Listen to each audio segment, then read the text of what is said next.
आज आइटम कौन हबो? लंका चॉप लो। ने पेज उसमें स्पेशल अच्छा ताले एथिरे पड़ियो कौन कौन कहिदेलो?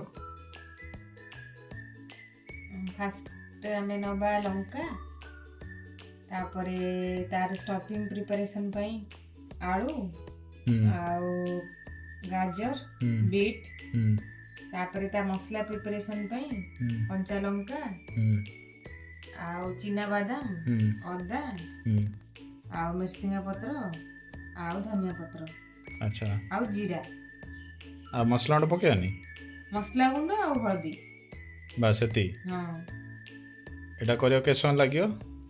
बस 15 मिनट वर्षा पाग बढ़िया रहियो नै कि आइटम टा एटा आलूटा सिझौ छ हाँ आलू बॉईल करा बेसन केति पकाउ छ?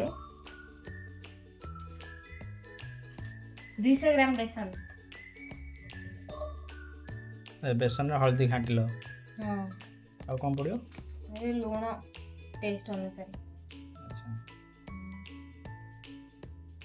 तापर पानी पकेकी आको मिक्स करी रखा मसला पकाउ कोथलो बा? नहीं मसला गुंड कुछ पड़ी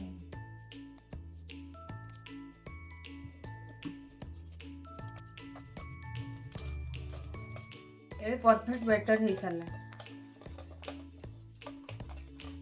एटा तमरो आलू सिझा हे गेला आलू सिझा रे ये चपटे दो तो मसला प्रस्तुत पई तेल पडुची आवश्यक पड़े पड़ी गेला जीरा धनिया पत्र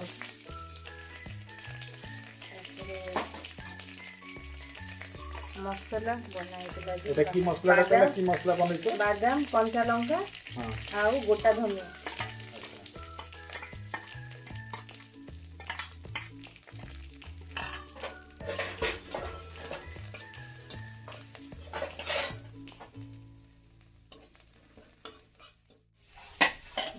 पड़ी गेला गाजर और बीट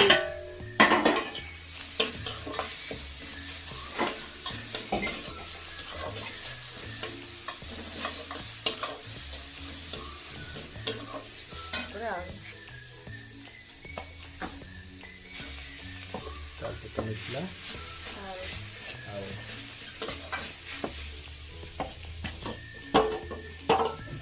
आगोड़ा आज हबो हां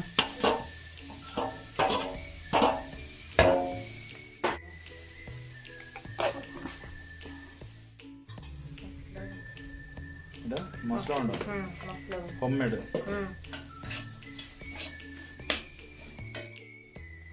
लास्ट रे धनिया पत्र पड़ियो एबे हमर मसला रेडी के एटा दिया हबो लंका चॉप रे हां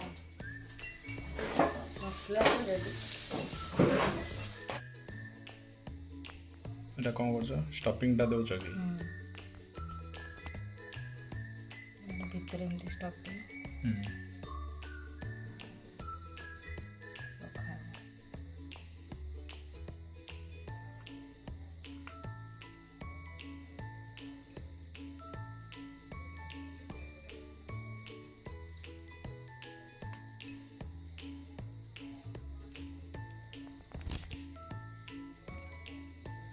बढ़िया देखाउछ तो मसलाटा बढ़िया ହେଇଛି हां एबे सब रेडी हे गेला स्टफिंग वाला लंका लंका एबे फ्राई करबे तेल को बेसन में गोळेगी फ्राई करबे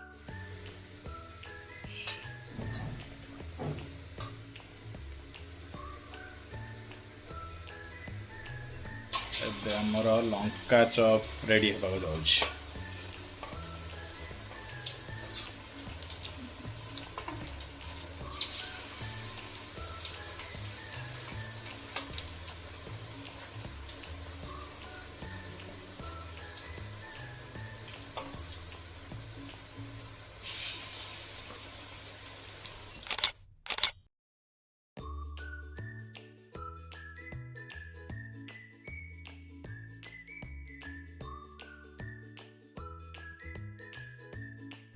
या सहित कॉम्बिनेशन को अच्छे पुदीना चटनी एटा आमे कहबा नेक्स्ट वीडियो रे।